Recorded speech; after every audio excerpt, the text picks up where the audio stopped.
Un gusto poderles saludar en esta nueva entrega. Yo soy Alberto Osorio Méndez y continuamos con la entrega informativa desde la Feria Internacional del Libro en su edición número 37 desde la ciudad de Guadalajara. Con un saludo muy especial a todas aquellas personas que dan seguimiento a nuestro trabajo a través de la otra radio de Chicago, el Diario de Guadalajara y por supuesto la plataforma de Cuarto de Guerra con Alberto Osorio. Un saludo muy especial también para todos los integrantes de Partidero en Jalisco. Y bueno, en esta ocasión platicamos con uno de los más destacados periodistas que manejan con lujo de precisión, podría decirlo de esta manera, el tema de lo que significa la cobertura de crimen organizado, de narcotráfico, que ay, en cuanto uno dice eso se asusta. Jesús Lemus, ¿cómo estás? Bienvenido. Beto, muchas gracias por la invitación, gracias a tu audiencia.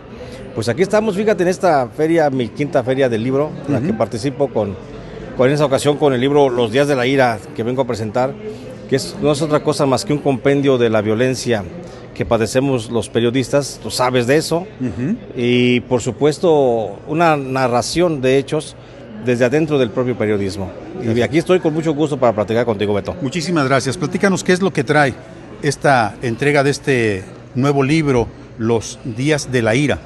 Bueno, en este texto voy narrando, hago una reseña de cuál ha sido la historia de la violencia contra los periodistas en los últimos años en México, pero hago mucho énfasis en la participación del Estado mexicano en esa violencia. No estoy hablando de regímenes políticos, no hablo de partidos políticos, hablo de un Estado mexicano que sin importar quién está en la presidencia, sin importar qué partido está en el poder, son los que de alguna forma están generando una serie de violencias contra los propios comunicadores, contra los periodistas concretamente.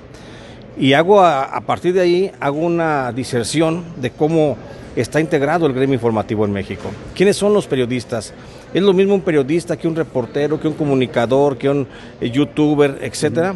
Y ahí voy haciendo una explicación muy clara desde la academia, pero también, sobre todo, desde la práctica de los propios periodistas.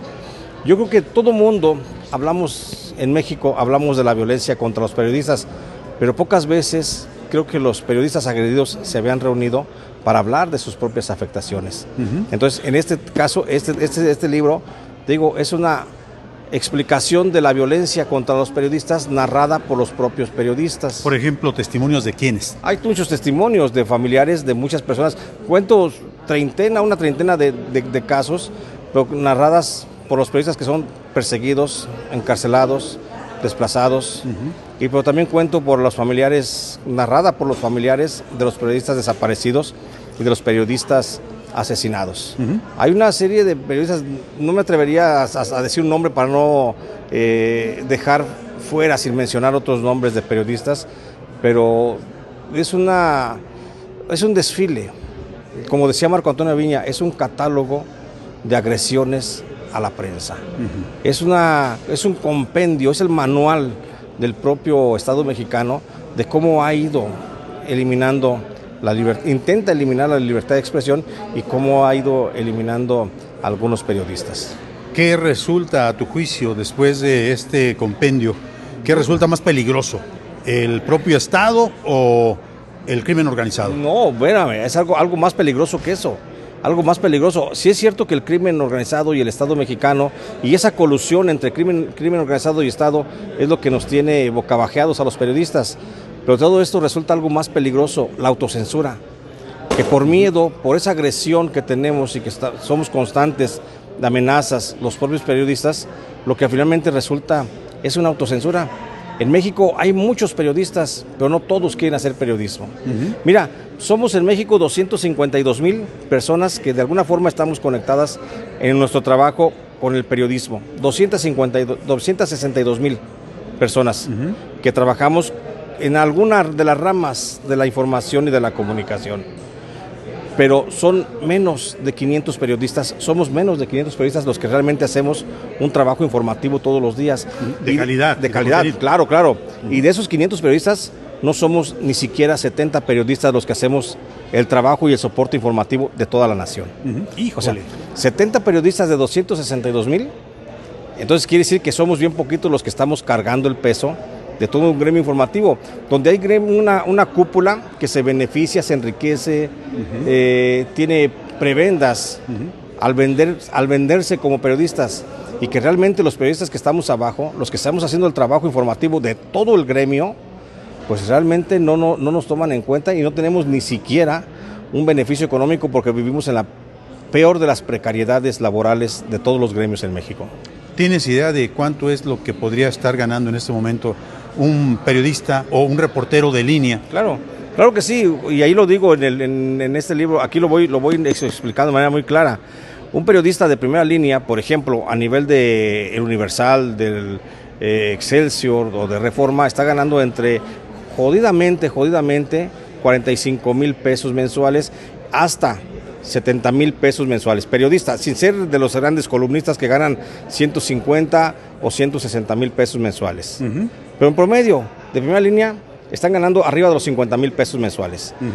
Y esto lo comparas con un periodista de la calle, de un periódico, no sé, de alguna localidad del estado de Michoacán, que gana 160 pesos al día. Entonces, estamos hablando... 6,000 pesos. 6,000 pesos mensuales.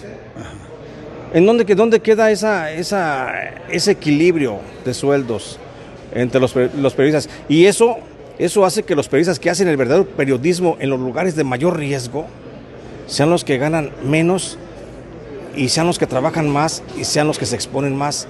Porque un periodista de La Jornada, del Excelsior, de, no sé, El Universal, estamos hablando de que tiene un ingreso que le garantiza su subsistencia en forma puntual, sin ponerse en riesgo.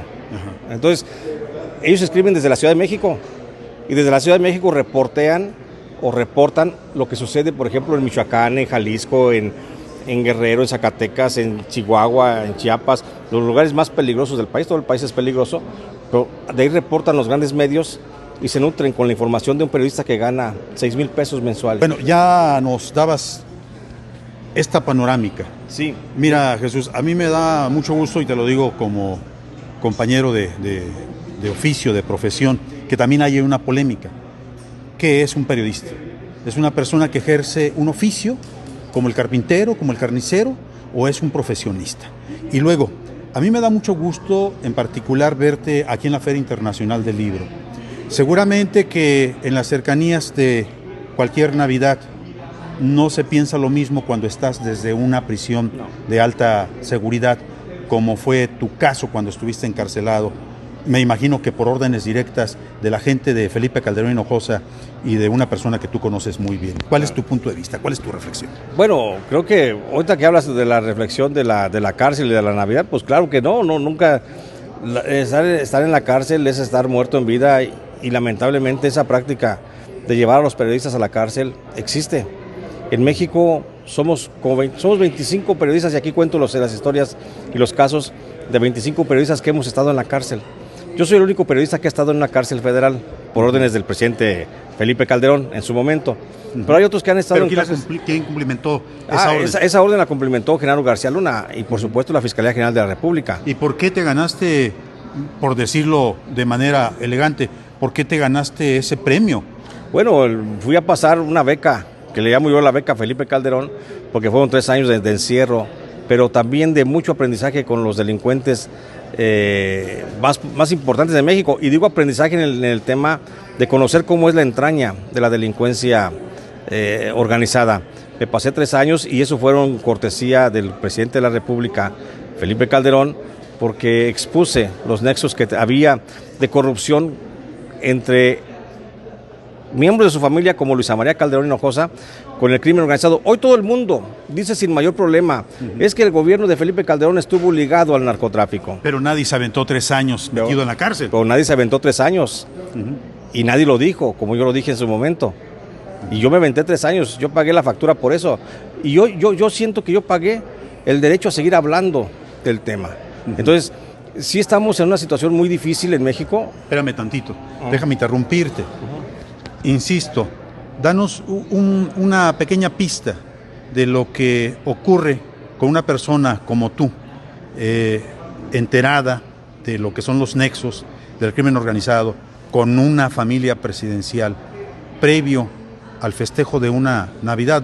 Sé que duele, Jesús, pero sí quiero que nuestro auditorio sepa la profundidad de esa entraña que tú citas. Sí, es doloroso. Eso yo lo cito en mi primer libro, en mi libro Los Malditos, si mal no recuerdo.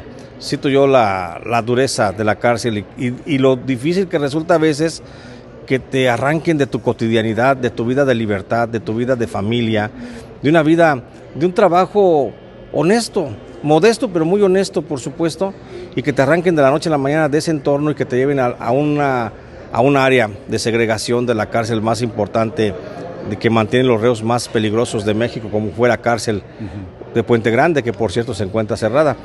¿Tú te consideraste en algún momento un reo de alta peligrosidad? Por supuesto que no. Bueno, si la peligrosidad radica en el pensamiento, en pensar y en denunciar la corrupción en el país, a lo mejor sí soy... En el ejercicio de la pluma y de la crítica. Si eso es de alto riesgo en el país, si es ser peligroso por ejercer la libertad de expresión y de periodismo, entonces sí soy culpable de eso y puede haber más consecuencias, pero por supuesto que no tengo yo ninguna maña de las que me atribuyeron ahí, que sí tienen muchos de los que están en el gobierno actualmente. Bueno, es que me haces pensar en las colaboraciones del hijo del Aguizote, que esa publicación pre-revolucionaria la cerraron 7, 8 veces, no sé cuánto, y que ahí estaban los Flores Magón y estaban otros periodistas y estaban cartonistas y estaban un grupo de periodistas que su particularidad era la terquedad, Jesús. Es que eso debe ser una característica del periodista, debe ser terco, debe ser necio, aferrado a la denuncia, no necio y terco y aferrado a la búsqueda de beneficios a través del ejercicio periodístico. El periodista, si no es necio y si no es terco en la exposición de sus ideas, de sus pensamientos, pero sobre todo de la realidad para que muchos la comprendan. Bueno, Jesús, llegamos a la última parte de esta entrevista. Veo cómo agarras tu libro como si fuera la Biblia, como si fuera un libro sagrado. Es que no es metafórico, pero es que si un periodista no se agarra de esto, de su trabajo, porque aquí lleva parte de la vida de uno. De corazón.